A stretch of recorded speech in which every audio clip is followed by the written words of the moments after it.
हरिशंकर परसाई ने कहा है कि अगर अपनी बेइज्जती में किसी दूसरे को शामिल कर लो तो बेइज्जती का एहसास आधा रह जाता है। इस समय डोनाल्ड ट्रंप जो कर रहे हैं वो शायद वही कर रहे हैं। क्यों उन्होंने मौजूदा सिचुएशन को पिछले 2 वर्ल्ड वॉर से तौला? क्यों उन्होंने कहा कि इस बार तो आप वर्ल्ड वॉर 1 देखिए, वर्ल्ड वॉर 2 देखिए, उसमें जितने दिन लगे थे वो देखिए, इस बार तो अभी उतने दिन हुए नहीं हैं। ट्रंप क्या कहना चाह रहे हैं? डोनाल्ड ट्रंप जब ये कहते हैं कि असल में रिजीम चेंज तो हमारा मकसद कभी था ही नहीं, तो लगता है कि क्या झूठ बोलने वाले को वाकई कौवा काटता है या नहीं। आज चर्चा होगी इस पर, तमाम खबरें बताऊंगा, उनका विश्लेषण भी होगा, लेकिन पहले ये खबर आपके सामने रख रहा हूं, इसको ध्यान से देखिए। क्या चल रहा है वॉर फ्रंट पर वो बताने वाली ये खबर। ईरान ने जारी किया 90वीं वेव का वीडियो। अमेरिकी स्टील प्लांट पर ईरान का हमला, एल्यूमिनियम इंडस्ट्री पर भी अटैक। आईआरजीसी ने जारी किया हमले का वीडियो। आईआरजीसी ने इस हमले का वीडियो जारी किया है और यह बताया है कि हमने बहुत बड़ा हमला बोला है इस जगह पर। आईआरजीसी की तरफ से यह वीडियो जारी किया जाना मतलब यह बताना कि हमने कितनी बड़ी चोट की है अमेरिका की प्रतिष्ठा पर। ईरान ने जारी किया है 90वीं वेव का वीडियो। मैंने आपसे कहा था कि आज 89, कल जब आपसे मुखातिब था मैंने आपको बताया था कि 89th वेव का वीडियो जारी किया गया है। वो लोग जो ये समझते थे कि ना तो इतने दिनों तक असलहे टिकेंगे और ना ही इतने दिनों तक चलेगा ईरान का हौसला, उनके लिए बहुत बड़ा सरप्राइज है। और आज जब ये 90वीं वेव का वीडियो जारी किया गया है तो आप अंदाजा लगाएं, साथ में जो दावे हुए हैं वो ये बता रहे हैं कि अभी ईरान ना रुकने के मूड में है ना थकने के मूड में है। 90वीं वेव का वीडियो जारी किया गया। अमेरिकी स्टील प्लांट पर ईरान का हमला, अमेरिकी एल्यूमिनियम इंडस्ट्री पर भी अटैक। आईआरजीसी ने जारी किया हमले का वीडियो। ये देखिए खतरनाक वेव्स और साथ में ये दावा भी कि हमने एल्यूमिनियम प्लांट पर और साथ में स्टील प्लांट पर हमला बोला है। अमेरिका का रेडार सिस्टम पूरी तरह से नष्ट हो गया। ईरानी हमले में अमेरिकी रेडार सिस्टम तबाह। ये अमेरिकी रेडार सेंटर है और इसके तबाह होने की तस्वीरें यहां आप देख रहे हैं। पहले कैसा दिखाई दे रही थी वो जगह और अब कैसी दिखाई दे रही है, इन दोनों तस्वीरों में आपको ये फर्क दिखाई दे जाएगा। तबाही की ये सैटेलाइट इमेजेस हैं और ये बहुत बड़ा ब्लो है अमेरिकी प्रतिष्ठा पर। आशीष कुमार सिंह हमारे साथ जुड़ चुके हैं, उनको मैं यहाँ बिग वॉल की तरफ बुलाऊंगा। आप यहाँ आ जाएं आशीष।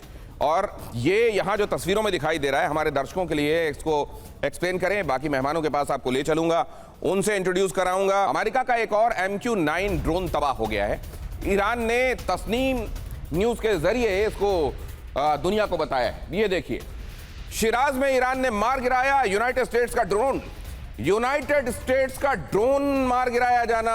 यहां आप देख रहे हैं कि पहले ही रिटेलिएशन में किस तरीके से बहरीन में 2 बड़े रेडार डोम ध्वस्त कर दिए गए।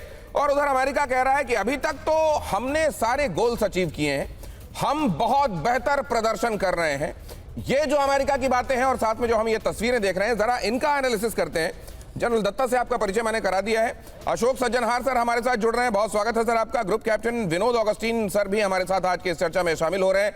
विनोद ऑगस्टीन सर, ये जो ड्रोन्स को मार गिराया गया, ये जो रेडार सिस्टम पहले ही हमले में ध्वस्त कर दिया गया और जबकि अमेरिका सोच रहा था कि हफ्ता भी नहीं गुजरेगा ये घुटने पर होंगे, अब देखिए इतने दिनों बाद भी ना तो हौसला समाप्त हो रहा है ना आर्सेनल खत्म हो रहा है। ये और साथ में दावा अमेरिका का ऐसा कि हम तो बहुत बेहतर कर रहे हैं। इसको एनालाइज करेंगे प्लीज अगले 30 सेकंड में। मैं बहुत हंसने लगा जब आपका ओपनिंग स्टेटमेंट जब आया कि झूठ बोले कौवा काटे, लेकिन हमारे शास्त्रों में ये लिखा है कि काग ज्येष्ठा स्वान निद्रा बको ध्यानम, और अल्पाहारी आदमी को अच्छा बनाता है। तो हमारे लिए काग बहुत बड़ी चीज है। Be that as it may, देखिए ये जो रेडार वाली जगह है वहां 3 महीने रहा हूं, मेरे आंखों देखी है रेडार। उसी इलाके में 500 मीटर दूर रहा हूं। वो रेडार को जाते हुए देख दिल को बड़ा दुख हुआ, क्योंकि शाम को मैं उस एरिया में इर्द गिर्द टहलने जाता था और ईरान ने कितनी सटीकता से मार करी है।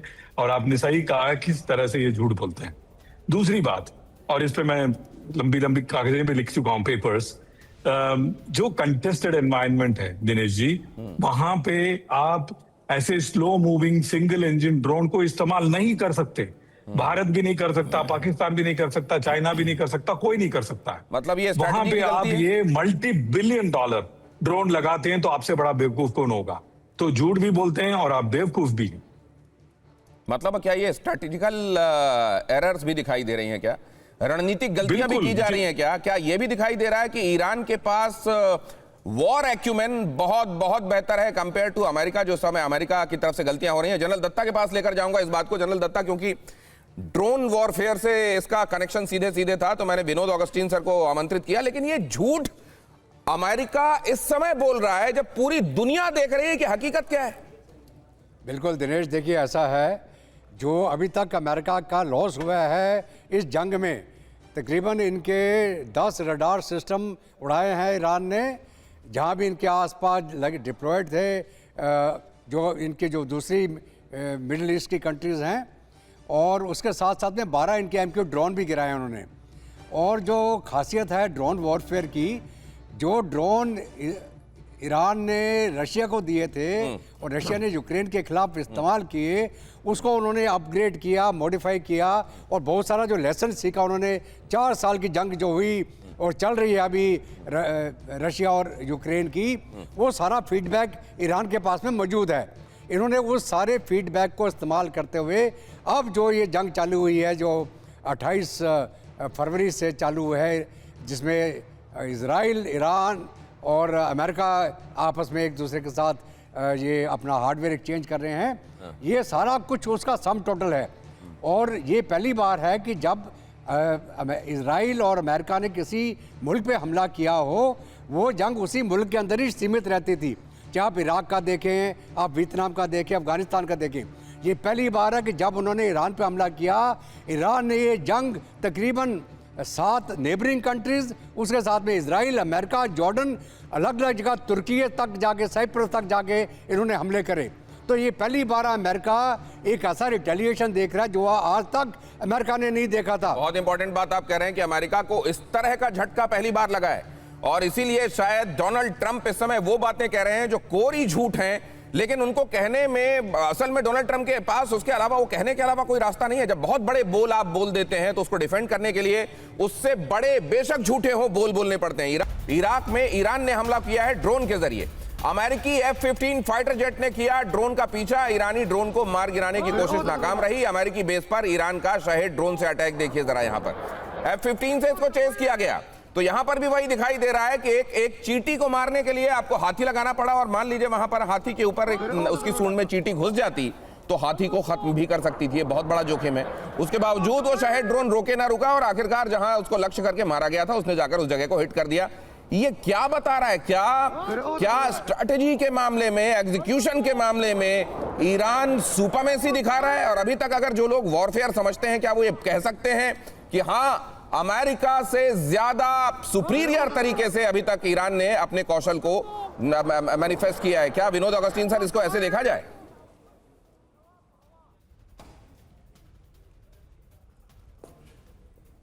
Vinod Augustine sir, audio mute, unmute कीजिए सर। या तो देखिए दिनेश जी, इनफैक्ट मैं इसके बारे में ट्वीट भी किया हूं। फाइटर हवाई जहाज ये स्लो मूविंग लो ऑल्टीट्यूड ड्रोन को इंटरसेप्ट करने के लिए बना ही नहीं है। ये आप इस तरह से देखिए, आप खुरपी लेकर के पेड़ तोड़ने नहीं जाते हैं ना, आप खुरपी लेकर के खुरपी का काम करते हैं। तो ये काम है anti aircraft missile, anti aircraft gun या हेलीकॉप्टर। हमने किरण जहाज को भी इस्तेमाल किया है। तो आप सही औजार को सही चीज पे इस्तेमाल कीजिए। तो आप तो एक तो झूठ भी बोल रहे हैं, दुनिया को बेवकूफ भी बना रहे हैं, और गलत औजार लेकर के आप किसी गलत चीज के पीछे भाग रहे हैं। आज पूरा दिन मैं आपके ये जो शो से लेकर के मैं हंसी रहा हूँ, मैं हंसी नहीं रुकी जा रही है। इनकी जो, मुझे लगता है ट्रंप एक जनरल की तरह बिहेव कर रहा है, और जो ट्रंप बोल रहे हैं इनके जो चट्टे बट्टे हैं वही कर रहे हैं। अब ये खबर देखिए सर, तेल अवीव में ईरानी हमले के बाद तबाही का मंजर दिखाई दिया है। क्लस्टर बॉम्ब से हमले में रिहायशी घरों को नुकसान पहुंचा है। महिला और बच्चों समेत हमले में 20 से ज्यादा लोग जख्मी हैं। धमाके से घर, गाड़ियां और सड़कों को भीषण नुकसान हुआ है। और यह बात तय मानिए कि मिडिल ईस्ट इस समय कह रहा होगा कि हम क्यों अमेरिका के फेर में पड़े, अमेरिका के एश्योरेंस पर एक हद से ज्यादा हमने एतबार क्यों किया, क्या आज हमारी हालत इसी वजह से ऐसी है? ये क्या अशोक सज्जनहार सर, इस बात को लेकर पछता रहा होगा मिडिल ईस्ट कि अमेरिका का हमने साथ क्यों दिया, या ये अब कम से कम इन हालात में इस तरीके की फीलिंग का कोई सवाल नहीं है? जी धन्यवाद दिनेश, मुझे आमंत्रित करने के लिए। देखिए, मेरे विचार से ये इतना ज्यादा उनके जहन में ये विचार नहीं आ रहा होगा, क्योंकि अगर आप देखिए 1979 में जब वहां पर इस्लामिक रेवोल्यूशन हुआ ईरान में, तो ईरान का ये कहना था जो भी यहाँ पर इस रीजन में खाड़ी देशों में, जो वेस्ट एशिया जिसे हम कहते हैं, जितनी भी वहां पर मोनार्कीज हैं उन सबको खत्म कर देना चाहिए। वहां पर भी ऐसा ही रेवोल्यूशन आना चाहिए, इनकलाब आना चाहिए जैसे ईरान में हुआ है। तो उसका सोच यही थी और उसने शुरुआत भी की उसके विरुद्ध। हालांकि आपने देखा जो वो कैसे वहां पर सद्दाम हुसैन उसके विरुद्ध आ गए, और उसी समय ये सब जो देश थे इन्होंने अमेरिका के साथ अपनी सुरक्षा के लिए उसको बुलाया, चाहे वो सऊदी अरेबिया हो, यूएई, कुवैत, बहरीन वगैरह। तो उसके बाद उनके संबंध ईरान से कोई इतने अच्छे नहीं रहे हैं और ईरान हमेशा से उनके ऊपर दबाव डालने का प्रयास करता रहा है। तो ये उनके लिए अभी इसके बाद भी अगर आप देखेंगे दिनेश, तो अगर ईरान इमर्ज करता है एज ए हेजिमॉन, जो चाहता है जो इन सभी देशों को अपने अंगूठे के नीचे दबा कर रखे, तो उनको कहीं ना कहीं से सुरक्षा चाहिए होगी जरूर। अभी तक वो आपने देखा है, आपने बिल्कुल ठीक बताया, जो 6, 8, 10 जो यहाँ के देश हैं उनके विरुद्ध ईरान काम कर रहा है, परंतु ये अपने को बचाने का प्रयास कर रहे हैं। परंतु इसमें से कोई, उनके पास हालांकि सक्षमता है थोड़ी बहुत, परंतु ईरान के विरुद्ध उन्होंने कोई भी हमला नहीं किया है। क्यों नहीं किया है? क्योंकि वो जानते हैं जो हमको इसी क्षेत्र में रहना है, ईरान के साथ इस क्षेत्र में रहना है, तो हम उससे इतनी ज्यादा दुश्मनी मोल नहीं लेना चाहते। परंतु उनको अपनी सुरक्षा के लिए जरूर बाहर कहीं देखना पड़ेगा और उनको और कहीं नहीं इसका जवाब मिलेगा, अमेरिका के साथ ही मिलेगा। अगली खबर देखिए सर, इजराइल अमेरिका का मोसुल पर अटैक। मोसुल के अल कयारा इलाके में स्ट्राइक, ईरान के समर्थित पीएमएफ ठिकानों पर बमबारी हुई है यहां, और ये है रही बमबारी की तस्वीरें। यहां जो शिया मिलिशिया गुट है वो भी अमेरिका के लिए बहुत बड़ी चेतावनी बना हुआ है, और यहां पर ऐसे ही एक ठिकाने को आइडेंटिफाई करके उसको बॉम्ब किया गया है, जिसकी तस्वीरें यहां पर आप देख रहे हैं। अगली खबर देखिए, ईरान के इस्फहान पर इजराइल के एयर स्ट्राइक। इस्फहान में आईआरजीसी के हथियार डिपो पर हमला बोला गया। हमले में तबाह हुआ आईआरजीसी का हथियार डिपो। ये है आईआरजीसी का हथियार डिपो इस्फहान में, और उस पर हुआ ये हमला। देखिए, इस्फहान आप जानते हैं ईरान की न्यूक्लियर फैसिलिटी भी है, और वहां पर भी नतांज, फोर्दो, इस्फहान, बुशहर, इन तमाम जगहों को भी अमेरिका की तरफ से, इजराइल की तरफ से निशाना बनाया गया है। लेकिन सिर्फ इतना ही नहीं है, इन जगहों पर दूसरी मिलिट्री फैसिलिटीज भी हैं, और उन्हीं ऐसी ही एक मिलिट्री फैसिलिटी को निशाना बनाकर यहां पर उसको बॉम्ब किया गया है। अगली खबर की तरफ आपको ले चलता हूं। ब्रिटेन ने होर्मुज पर 35 देशों की बुलाई आपात बैठक। ब्रिटेन की बुलाई बैठक में शामिल होगा भारत। समिट में वर्चुअली विक्रम मिस्री शामिल होंगे। विदेश मंत्रालय के प्रवक्ता रणधीर जायसवाल ने इस बारे में जानकारी दी। यहीं पर अशोक सज्जनहार सर को मैं इसमें शामिल करना चाहता हूं। सर, इस बैठक से क्या हासिल होगा? और दूसरा, पहले यह सुनने को मिल रहा था कि शायद पाकिस्तान इसमें नहीं है अभी तक। क्या पाकिस्तान ने फिर आखिरकार रजामंदी दे दी है? नहीं, अभी ये बात सामने नहीं आ रही है। पहले तो भारत और पाकिस्तान दोनों के इस बैठक से बाहर होने की खबरें आ रही थी, लेकिन अब पता चल रहा है कि भारत तो इसमें वर्चुअल तरीके से शिरकत कर रहा है। जी, मेरे विचार से देखिए, बहुत मेरे विचार से महत्वपूर्ण ये बैठक होगी। हालांकि क्योंकि इसको लीड कर रहा है यूनाइटेड किंगडम, ब्रिटेन कर रहा है, तो इससे मेरे विचार से इसकी शायद क्रेडिबिलिटी थोड़ी कम हो जाती है, क्योंकि हमेशा ब्रिटेन को देखा गया है as a junior partner of United States. तो कहीं उसी का ये इनिशिएटिव नहीं हो, परंतु शुरुआत ऐसे कर रहे हैं जो ये डिप्लोमेटिक तरीके से इसमें खोलने का प्रयास किया जाए, उसके बाद इकोनॉमिक और उसके बाद मिलिट्री के ऊपर आने का भी ये मैंने ऐसे देखा है, सुना है, पढ़ा है। लेकिन सर, इसको कैसे देखा जाएगा? प्रयास है। क्या ये अमेरिका के बिहेस्ट पर होने वाला एक इनिशिएटिव है, इसको ऐसे देखा जाएगा, या यूके की तरफ से इंडिपेंडेंटली इसको किया जा रहा है, उसको ऐसे देखा जाएगा? यूके की तरफ से इंडिपेंडेंटली किया जा रहा है, तो अमेरिका और आप देख रहे हैं डोनाल्ड ट्रंप और कीर स्टार्मर के बीच में इस समय जो नर्म गर्म चीजें दिखाई दे रही हैं, तो यहां पर लिए गए किसी फैसले का एग्जीक्यूशन के हिसाब से क्या इंपॉर्टेंस देखते हैं आप? जी, अभी देखना पड़ेगा जो कि क्या इनके बीच में बातचीत होती है, किस प्रकार के इनिशिएटिव लेते हैं, क्योंकि ये ठीक है इसको लीड कर रहा है यूनाइटेड किंगडम, परंतु मेरे ख्याल से इसका दायरा काफी बड़ा है। मुझे देखना होगा कौन है 35 देश जो इसमें इंक्लूड हुए हैं, परंतु सभी जो देश हैं ये गल्फ कंट्रीज हैं और मेरे विचार से और ग्लोबल साउथ के बहुत सारे देश होंगे जिनके ऊपर इसका प्रभाव बहुत ज्यादा पड़ा है। और चाहे वो साउथ ईस्ट एशिया के देश हों, ईस्ट एशिया के देश हों और भारत, क्योंकि पूरा विश्व इससे प्रभावित है। जो ये तेल के दाम ऊपर हो गए हैं, वहां से तेल नहीं आ रहा है, एलपीजी नहीं आ रहा है, व्यापार का सारा रास्ता वहां पर एकदम खत्म हो गया है। फर्टिलाइजर हो, सल्फर हो, हीलियम हो, सप्लाई चेन हो, सारे डिसरप्ट हो गए हैं। तो इसीलिए मेरे विचार से एक बहुत बड़ी तादाद विश्व की वो इसमें जुड़ेगी। और अगर पहले कोई अपना मॉरल इसमें इन्फ्लुएंस करके ईरान के ऊपर दबाव डालने का प्रयास करे तो वो बेहतर होगा, क्योंकि ईरान भी आगे चलते हुए जब युद्ध खत्म होता है तो उसके कैसे संबंध होते हैं इन सभी देशों के साथ, पहाड़ी देशों के साथ प्रमुखता कैसे संबंध होते हैं। ईरान ने अपनी ऐसी व्यवस्था की थी कि अगर उसके टॉप लीडरशिप, खासतौर से जो उनकी मिलिट्री लीडरशिप है, उसको एलिमिनेट किया जाता है तो उनकी जगह फिल करने के लिए दूसरा कोई रहे और हर एक प्रोविंस अपने आप में एक इंडिपेंडेंट मिलिट्री यूनिट की तरह बिहेव करे, हर एक राज्य।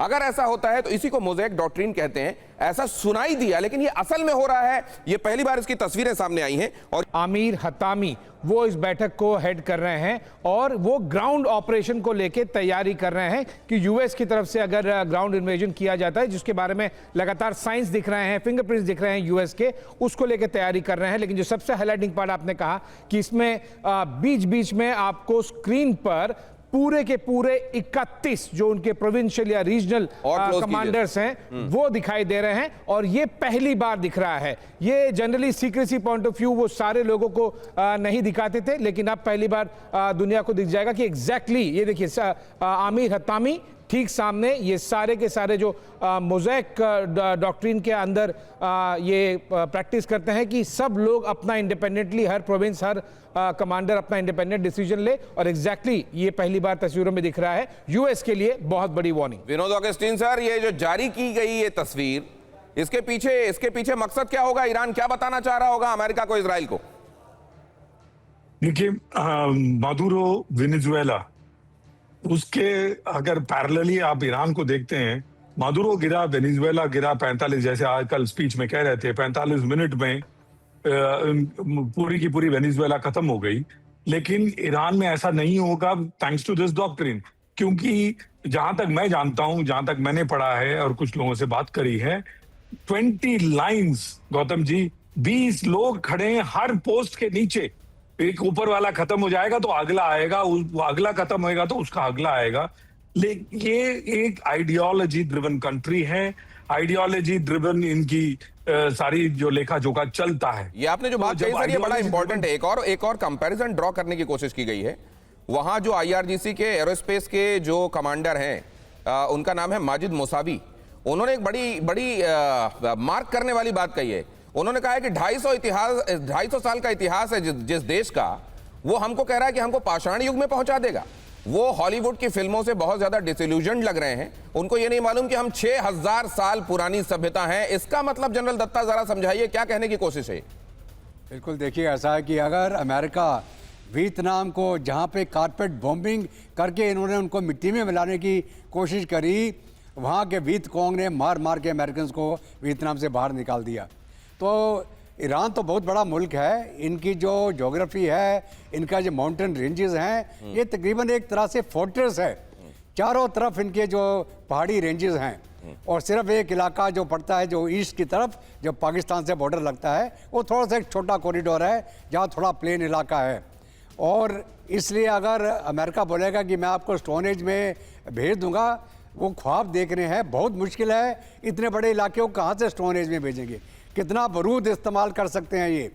हाँ, अगर ये न्यूक्लियर वेपन इस्तेमाल करें और उसको कम से कम आधा दर्जन न्यूक्लियर हथियार इस्तेमाल करके अगर मेजर सिटीज़ को ये कर दें, तो तब हम बोल सकते हैं हो सकता है कि इनको काफ़ी साल तक। सर, मुझे तो ये दिखाई दे रहा है शहबाज शरीफ का लगता है कोई जूठा ग्लास पानी का इन्होंने पी लिया है। जिस तरीके से उनको जब ऑपरेशन सिंदूर में मार पड़ी तो वो खुद चिल्लाने लगे, हम तो जीत गए, हमने अपने टारगेट्स अचीव कर लिए। यही वाली लैंग्वेज जब ट्रंप बोलते हुए दिखाई दे रहे हैं तो ऐसा लगता है कि कोई वायरस जो है शहबाज शरीफ वाला एंटर कर गया है क्या इनके भीतर।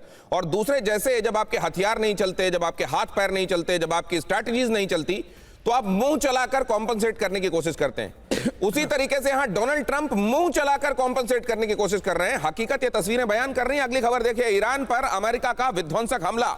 मिसाइल बेस पर अमेरिका की एयर स्ट्राइक हुई है। यूएस एयरफोर्स ने मिसाइल बेस को किया तबाह। यूएस सेंटकॉम ने इस हमले का वीडियो जारी किया है। सेंटकॉम वाले वीडियो अगर आप देखें तो टिपिकली एक तरीके के ये ब्लैक एंड व्हाइट वीडियोस दिखाई देते हैं और जिसमें एक जगह पर जाकर क्रॉस हेयर फिक्स होता हुआ दिखाई देता है आशीष, और उसके बाद उस जगह को बॉम्ब करते हुए हम देखते हैं। सेंटकॉम के वीडियो एक से दूसरे में डिफरेंशिएट करना बड़ा मुश्किल सा होता है। ये सेंट्रल कमांड जो है, ये इसके पीछे रणनीति क्या होती है सेंट्रल कमांड जब ये जारी करता है? देखिए, मैसेजिंग होती है जिस तरह से स्ट्रैटेजिक कम्युनिकेशन दोनों साइड से की जा रही है। सेंटकॉम भी कर रहा है। अभी तो आज हिजबुल्लाह ने भी एक वीडियो रिलीज किया है। आई होप कि हम अगले कुछ मिनटों में दिखाएंगे। वो नया पैटर्न देखने मिला है कि ड्रोन के ऊपर कैमरा डिप्लॉय करके वो वीडियो ड्रोन जाके टारगेट पे अटैक कर देता है और एक्सप्लोड हो जाता है। ये आपको रशिया यूक्रेन वॉर में देखने मिल रहा था, इस वॉर में नहीं देखने मिल रहा था। पहली बार आज हिजबुल्लाह के वीडियो में वो दिखाई दे रहा है। क्लियरली एक मैसेजिंग है और एक्सक्यूज मी, मैसेजिंग है और साथ ही साथ एक विजुअल इंप्रेशन जो होता है ना दुश्मन पर, दुश्मन की सेना पर, वो मोरल डाउन करने की कोशिश की जाती है। एग्जैक्टली इसीलिए दोनों साइड से वीडियोस रिलीज किए जाते हैं। आप अपना गलत दुरुस्त करें, तब तक मैं अगली खबर बताता हूं अपने दर्शकों को। ईरान ने 2 अमेरिकी ड्रोन मार गिराने का दावा किया। शिराज में MQ-9 ड्रोन को IRGC ने किया नष्ट। MQ-9 ड्रोन गिराने का वीडियो किया जारी। ये देखिए जरा MQ-9 वीडियो कैसे गिराया गया। ईरानी मीडिया के हवाले से खबर है। ये देखिए, बहुत महत्वपूर्ण खबर है, खास तौर से जब यहां पर सूचनाओं के आधार पर यह साबित करने की कोशिश हो रही है कि कौन सच बोल रहा है कौन झूठ। हाथ कंगन को आरसी क्या, ये देखिए, तस्वीरें देखिए और फैसला कीजिए। वैसे में ईरान ने 2 अमेरिकी ड्रोन मार गिराने का दावा किया है। शिराज में MQ-9 ड्रोन को IRGC नष्ट किया है। MQ-9 ड्रोन गिराने का वीडियो जारी किया गया ईरानी मीडिया के हवाले से खबर। अगली खबर देखिए, इजरायली ठिकाने पर हिजबुल्लाह का हमला। लेबनान के कंतारा शहर में ड्रोन हमला। इजरायली नामेर बख्तरबंद वाहन पर हमला। हिजबुल्लाह ने हमले का वीडियो जारी किया। ये देखिए जरा, ये वीडियो भी बहुत खतरनाक। ये वीडियो भी देखिए, अपने आप में बहुत कुछ कहता हुआ। यहां पर ये हमला, ये देखिए किस तरीके से टारगेट को लोकेट किया गया और फिर किया गया हमला। इजरायली ठिकाने पर हिजबुल्लाह का हमला। लेबनान के कंतारा शहर में ड्रोन हमला। इजरायली नामेर बख्तरबंद वाहन पर हमला। हिजबुल्लाह ने हमले का वीडियो जारी किया। आशीष, इसको भी एक्सप्लेन कीजिए। देखिए, ये FPV ड्रोन है और जो आर्मर्ड पर्सनल कैरियर होता है, एग्जैक्टली मैं इसी वीडियो की बात कर रहा था कि किस तरह से ये इस तरह की वीडियो आपको इस वॉर में जनरली नहीं दिखाई दे रहे थे। और एग्जैक्टली अब ये पहली बार हिजबुल्लाह की वीडियो में दिखाई दे रहा है कि अब वो messaging, psyops, strategic communication, information warfare, ये FPV ड्रोन एग्जैक्टली देखिए, लगभग 1 मिनट का वीडियो है। ये कैसे जाएगा और ये जो आर्मर्ड पर्सनल कैरियर है उसमें जाके ये टकरा जाएगा और एक्सप्लोड होगा। ये लोकेशन एग्जैक्टली सदर लेबनान का कंतारा टाउन है और वहां पर किस तरह से हिजबुल्लाह ने जो इजरायली फोर्सेस हैं, IDF के एक APC पे, आर्मर पर्सनल कैरियर पे जाके ये ड्रोन फटता है। ये जनरली जैसे कि हमने देखा था ना कि एक थर्ड पार्टी वीडियोस रिकॉर्ड किए जाते थे, लेकिन अब ये खुद ही यानी कि बम के साथ में उड़ाने का प्रूफ ये पूरी तरह से तैयारी के साथ में हो रहा है, जो जनरली हमें रशिया यूक्रेन वॉर में देखने मिलता था। अब ये पैटर्न यहां भी दिखाई दे रहा है। तो उधर America black and white release कर रहा है, इधर से हिजबुल्लाह और ईरान कलर्ड वीडियो जारी कर रहे हैं। हम की ईरान को फाइनल वार्निंग, डील नहीं हुई तो ईरान पर हमला करता रहेगा अमेरिका। ट्रंप ने पावर प्लांट्स को उड़ाने की धमकी दी। ईरान के तेल ठिकानों पर भी हमले का ऐलान। 2 से 3 हफ्ते तक हमले जारी रहने का अलर्ट। ट्रंप की ईरान को स्टोन एज में भेजने की चेतावनी। जनरल दत्ता, ऐसे में बेंजामिन नेतन्याहू कहेंगे कि पहले जब मैं कर रहा था तब मेरे को रोका तुमने, और अब तुम कह रहे हो कि नहीं, अब ये एनर्जी जो ठिकाने हैं इनको इन पर हम हमला करेंगे, तो फिर हमको करने तो बीच में रोकते क्यों? ये बोलेंगे बेंजामिन नेतन्याहू डोनाल्ड ट्रंप से। बिल्कुल, देखिए, ऐसा कि पहले जब इजराइल ने जो ईरान के वो गैस प्लांट पे हमला किया था, तब अमेरिका ने बोला था आप ये गलत काम कर रहे हैं, ऐसा मत करें। और उसके रिटेलिएशन में ईरान ने कतर का पूरा वो जो गैस इंस्टॉलेशन उड़ा दिया, जिसको 5 साल लगेंगे रिपेयर होने में। तो अभी अमेरिका ने यही वार्निंग दी थी ईरान को कि हम तुम्हारा पूरा एनर्जी इंफ्रास्ट्रक्चर डिस्ट्रॉय कर देंगे, पावर स्टेशन को बर्बाद कर देंगे और आपको पूरे अंधकार में डुबा देंगे। तो अब वही काम अमेरिका खुद कर रहा है। तो यही अभी लेके हमको समझ नहीं आता कि दोनों का ऑब्जेक्टिव और एम क्या था जंग का। जहां तक इजराइल का सवाल है वो रजीम चेंज को लेके चल रहा था वो, और साथ में है ठीक है। ये बड़ा बड़ा सर, आप इंपॉर्टेंट बात, आपको डोनाल्ड ट्रंप की ही बातें सुनाता हूं, आगे सुनाने वाला हूं मैं। डोनाल्ड ट्रंप अभी क्या कह रहे हैं, मतलब आज उन्होंने क्या कहा और इससे पहले उन्होंने क्या कहा, वो आपको दिखाने वाला हूं। लेकिन जरा देखिए, ट्रंप की धमकी पर ईरान की वार्निंग, पहले से ज्यादा व्यापक और विनाशकारी हमले हम करेंगे। सरेंडर करने तक यूनाइटेड स्टेट्स और इजराइल पर होता रहेगा हमला, दुश्मन देशों को कुचल देने वाले हमले होंगे, ये कहा गया है ईरान की तरफ से। IRGC ने इस बारे में बाकायदा एक स्टेटमेंट जारी किया। अब जरा ये देखिए, ट्रंप की अप्रूवल रेटिंग की खबर देखिए, बहुत इंपॉर्टेंट। ट्रंप की लोकप्रियता और अप्रूवल रेटिंग में भारी गिरावट, 35% तक गिरी ट्रंप की अप्रूवल रेटिंग, रिपोर्ट्स बता रही हैं। 35% का ड्रॉप है इसमें। 75% अमेरिकियों ने कहा ट्रंप ने अर्थव्यवस्था को चौपट कर दिया। 67% अमेरिकियों ने कहा देश की हालत खराब हो रही है। 63% अमेरिकियों का मानना ट्रंप की वजह से बढ़े गैस के दाम। CNN, NBC समेत बड़ी अमेरिकी मीडिया एजेंसीज इस बात का दावा कर रही हैं। अशोक सज्जनहार सर, 30 सेकंड का कमेंट आपसे। ये सब भी देख रहे होंगे ट्रंप, या फर्क नहीं पड़ता उनको इससे? नहीं, बिल्कुल देख रहे हैं, और ये मेरे ख्याल से अभी नहीं आ रहा, ये तो शुरुआत हो गई थी ये युद्ध के 2 हफ्ते बाद, और इसीलिए वो इतनी बेताबी से एक एग्जिट चाह रहे हैं, एक ऑफ रैम्प चाह रहे हैं, किसी ना किसी तरीके यहां से निकला जाए। तो इसीलिए कभी वो मैक्सिमम प्रेशर टैक्टिक्स करते हैं, कभी कहते हैं जो हम ने सारे अपने ऑब्जेक्टिव्स अचीव कर लिए हैं इसीलिए हम निकल जाएंगे, और एक अगर आपने ऑब्जेक्टिव्स अचीव कर लिए हैं तो आपने ये फिर और बैटल एयरक्राफ्ट कैरियर ग्रुप्स क्यों भेज रहे हैं आप वहां पर? तो इसीलिए बिल्कुल वो एक जिसे कहते हैं ना, कोने में आ गए हैं, कॉर्नर हो गए हैं। ऑप्शंस इनके पास बहुत कम रह गए हैं, परंतु फिर भी ट्रंप को हम सभी लोग जानते हैं, 1 साल से देख रहे हैं, वो कभी भी कह सकते हैं मैं अब विक्टर हूं, मैं यहाँ पर विजेता हूं, बस ये करके मैं यहां से निकल जाऊंगा। वेनेजुएला की तरह केक वॉक समझकर यहां गए ट्रंप, और गले की हड्डी की तरह मामला हो गया, ना बाहर आ रही है ना निकली जा रही है। अब जरा ये देखिए, ट्रंप के सुपर पावर ब्रांड, ये जो ब्रांड उन्होंने क्रिएट किया, मेक अमेरिका ग्रेट अगेन, इस पर चोट का भयानक डर उनको लग रहा है। जरा देखिए किस किस तरीके का डर लग रहा है। सुरक्षा गारंटी के बावजूद अमेरिका ईरानी हमले नहीं रोक पाया, यह पूरी दुनिया में साबित हो गया, और जबरदस्त भद्द पिटी है अमेरिका की। नंबर 2, मिडिल ईस्ट में खुद के बेसिस की सुरक्षा नहीं कर पाए। 24 घंटे के भीतर उनके अपने रेडार स्ट्रक्चर्स आप देख रहे हैं किस तरीके से आज हमने उनको तो सबूतों के साथ रखा, नष्ट किए गए बहरीन में। खुद की सुरक्षा नहीं कर पाए, दूसरों को क्या देंगे? कैसे सुपर पावर वाला ब्रांड छिन्न भिन्न हुआ है। अब जरा देखिए, मिडिल ईस्ट में हमले से पुराने सहयोगियों का भरोसा टूट गया। बहुत सारे लोग कह रहे होंगे कि क्यों भरोसा किया तुम पर। यह भी महत्वपूर्ण है कि अमेरिका फर्स्ट वाले चक्कर में सहयोगियों से संबंध बिगाड़ बैठा है। यह भी एक तय बात है कि ट्रंप की अनिश्चित व्यापार नीतियों ने पूरी दुनिया को कंफ्यूज किया है। आज इस पर इतना लगा दो, कल शाम होते होते उसी पर एक स्टेटमेंट जारी करके कम कर दो, उसके बाद अगले दिन फिर से एक स्टेटमेंट जारी करो, हमने फिर से बढ़ा दिया। मतलब ऐसा लग रहा था जैसे अंधेर नगरी चौपट राजा वाला मामला। ट्रंप अपने सहयोगी देशों को लगातार अपमानित करते रहे हैं, चाहे वो कीर स्टारमर हो, चाहे वो इमैनुअल मैक्रो हो। उनकी नकल उतारने से लेके, उनकी मिमिक्री करने से लेके, और उनको सार्वजनिक तौर पर उनके बारे में बुरी बातें कहने से लेकर कुछ नहीं छोड़ा उन्होंने। तो ये हैं डोनाल्ड ट्रंप, और अमेरिका एज अ कंट्री उसकी इमेज को वो प्रेसिडेंट के तौर पर आगे ले गए हैं, और उन्होंने जबरदस्त बट्टा लगाया। यह फैसला आप कीजिए, लेकिन ईरान वॉर की विश्व युद्ध से तुलना की गई है। डोनाल्ड ट्रंप ने एक महत्वपूर्ण बात कही है, अब तक का सबसे बेहतर ऑपरेशन हमने किया। उन्होंने कहा ईरान को हमने बुरी तरह नुकसान पहुंचाया है, ईरान के सभी वैध सैन्य ठिकाने हमने तबाह किए हैं, ईरान हमेशा के लिए बंद कर देगा हॉर्मुज। उसने कहा पूरी दुनिया एकजुट हो जाए तब भी नहीं खुलेगा हॉर्मुज स्ट्रेट, कहा ईरान ने। मुस्तफा खामनेई के सैन्य सलाहकार मोहसिन रिजाई की चेतावनी की पूरी दुनिया एक तरफ हो जाए तब भी हॉर्मुज नहीं खुलेगा, हमेशा के लिए बंद हो जाएगा।